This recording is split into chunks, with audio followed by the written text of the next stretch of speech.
انا عملت الانيميشن 3 ده كامل على كاب كات، وتعالى اوريك نعمله ازاي. اول حاجه هنعمل باك جراوند، هنجيب تكست ونعمل مساحه ونشفع الباك جراوند ونخليها باللون الفاتح ده، ونعملها دوبليكيت ونجيب لون اغمق من نفس الدرجه.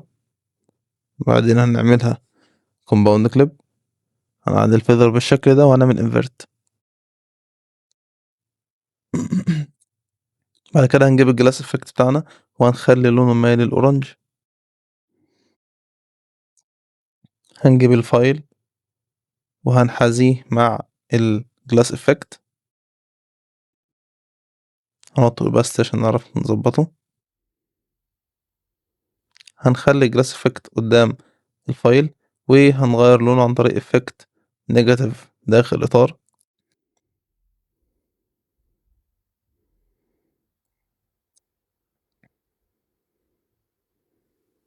هنجيب الماسك ونفتح الفيذر ماسك سبليت ونخليه بالشكل ده. هنصغر حجم الجلاس افكت عشان يكون شكله مناسب. هنجيب 3 سكرين شوتس للمواقع بتاعتي، مواقع التواصل، هنطلعها بالشكل ده بحيث يبقى ده نهاية الانيميشن بتاعنا. وهنرفع الفايل بالشكل ده.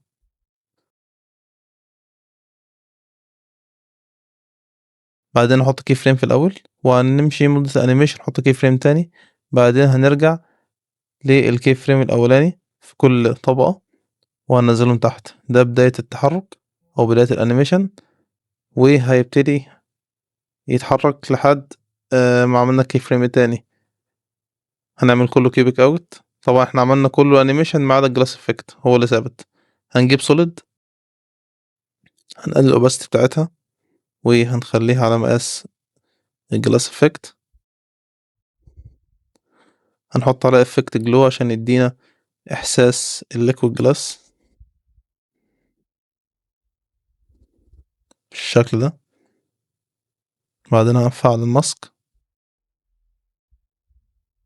سبليت ونعلى الفيذر شوية.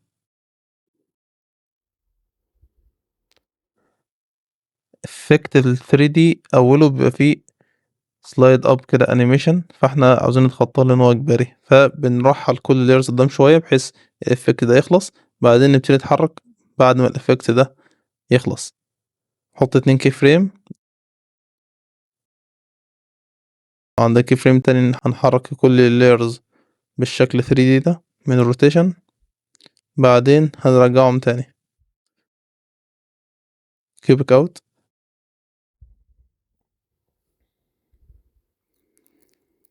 بعدين هنعمل كي فريم بنفس الوقت بتاع كي فريمات الانيميشن بتاع البلاير 3 وهنرجعهم مكانهم تاني بالشكل ده.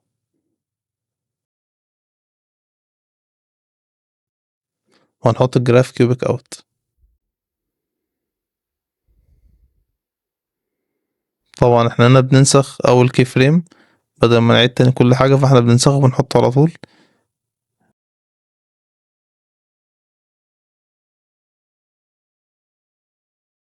هنسلكت كل حاجة ما عدا الباك جراوند، هنطبق عليها افكت الجلو، هنحط بس حاجاتنا واكسبورت. ومبروك عليك واتمنى الفيديو يعجبك. هيبقى معانا انيميشن بالشكل ده.